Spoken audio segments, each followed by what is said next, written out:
Okay, to begin the journey of making CAM in Fusion, you should be pretty good at CAD. You should be pretty quick at CAD. Making this cube 1 inch by 1 inch by 1 inch should be a piece of cake. Go ahead and make that cube 1 inch by 1 inch by 1 inch in Fusion, and as you do, imagine that you're holding up a real aluminum 1 inch by 1 inch by 1 inch cube. And as you hold it up in your hand or in your mind, imagine it to be imperfect. Imagine that some of the dimensions are bigger than 1 inch, and some of the dimensions are smaller than 1 inch. Nothing is perfect about this cube. Now I want you to imagine that inside of it, there is a perfect cube, and that your job is to cut away the imperfections, revealing the cube inside. Let's name these ideas. The metal that you start with, that is your stock, and as you cut it away, revealing the perfect cube inside, what you were revealing is your model.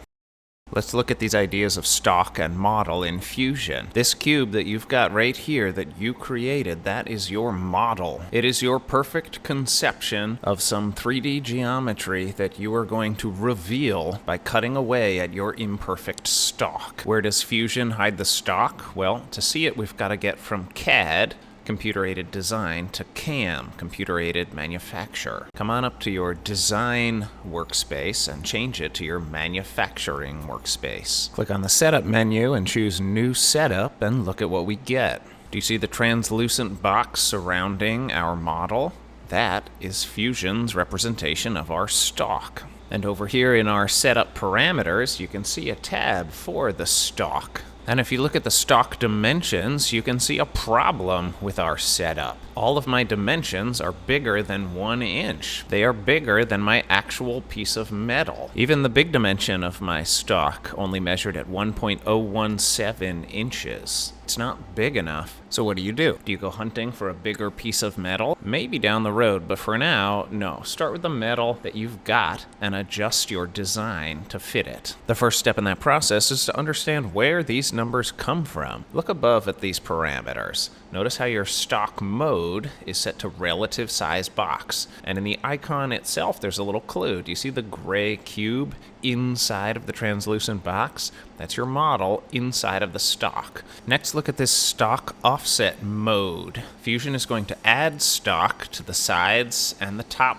dash bottom of your model. And adding stock does not mean that we're going to be gluing metal onto the outside. It just means that we're going to add this number to both sides and this number to the top and this number to the bottom. So let's follow the arithmetic. If I take my model, which is a 1 inch cube, and I add 0.04 to both sides, do I get 1.08? Yes, I do. That explains how the stock side offset adds up for both x and y, but why is the z only 1.04? Well, that arithmetic is slightly different. Here we're adding 0.04 to the top and 0 to the bottom, thus the difference. Okay, we've taken a moment to talk about how the arithmetic adds up to the problem that we're facing, but what do we do about it? How do we fix the problem? Well, we go all the way back to the model where the problem began. First, click OK on your setup parameters to hang on to what we've got thus far, and notice that this saves your setup right here as setup 1. And then change back to your design workspace and look down at the timeline for the sketch where you first drew the rectangle for your cube,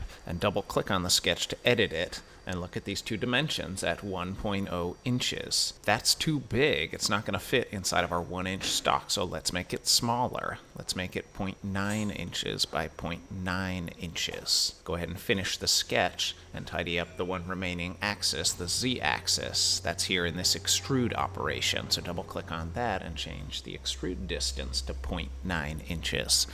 Now we've got a 0.9 by 0.9 by 0.9 inch cube, and that will definitely fit within 1 inch stock. Click OK and come back to the manufacturer workspace to see if we fixed the problem. Find Setup 1 and put your mouse over this little icon of a folder and double click on it to edit Setup 1. And come back and look at your stock dimensions now. 0.98 by 0.98 by 0.94.